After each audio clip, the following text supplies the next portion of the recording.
All right, Kate, we're going to watch a couple other videos here, and these are more coming straight on. We like to see just a little bit of a different view of our breaststroke. Kind of here, you can see those hands. Again, we're kind of coming above the water, and you can see that you're really starting to tuck that chin. So remember, we want to try and keep that head right in line with your shoulders. Okay, keep your spine in line, keep everything together, and just push those hands forward, not above the water, but right near the surface.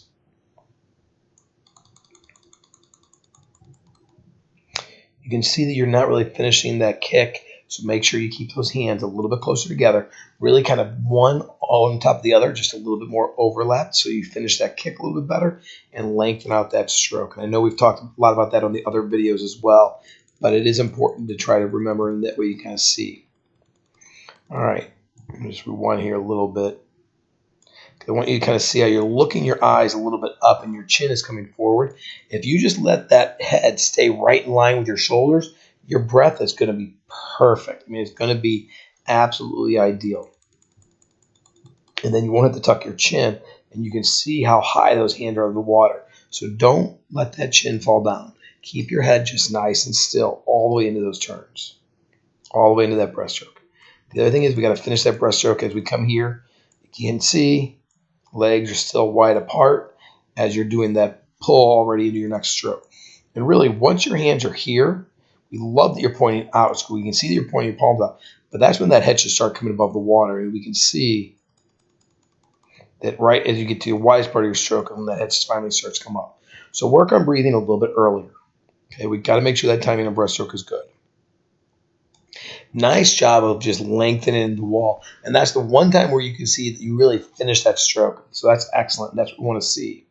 So when we do that turn, your head right here, it looks like you're trying to look at that wall, which is good. You kind of see those shoulders coming up a little bit too high. Your back's a little bit out of that water. But let's pay attention to where that head starts to go. So now this hand is still on the wall, and we're no longer looking at it. Okay? Keep your eyes on that wall. Watch it come off that wall. Watch it slide right behind the bottom, right behind your ear as it goes to the bottom of the pool. Okay, so right here you're looking straight up. Then there finally your hand starts to fall. So make sure it slides behind your ear and literally watch it come all the way through.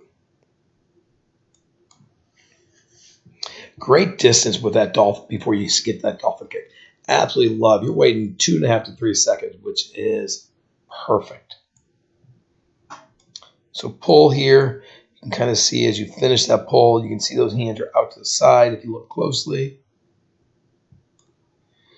Here's the hand here. Here's the hand here. So you've kind of like, here's your shoulders and here's your legs. So if you could actually keep your hands into that streamline by just moving them over a little bit here and here, you get rid of what I call those angel wings, which really is a little bit more drag. So keep those hands in the front of your thighs, and that will help keep your bodies a little bit better streamlined.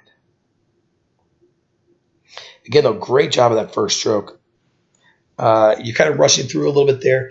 The other thing you kind of notice here as you rush through, pay attention to your head. Your head really isn't going underwater a whole lot. Let's get back a little bit.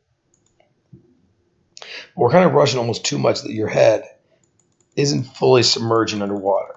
So look at the black part of your cap. You can see because you lift your chin up, head's not really going underwater completely. So if you keep your head down, you roll your shoulders forward, that head will submerge a little bit. And when you're doing your breaststroke correctly and your finish phase of your breaststroke correctly, your head should submerge, okay? So let's work on keeping those eyes down to submerge that head better. Great job, Kate.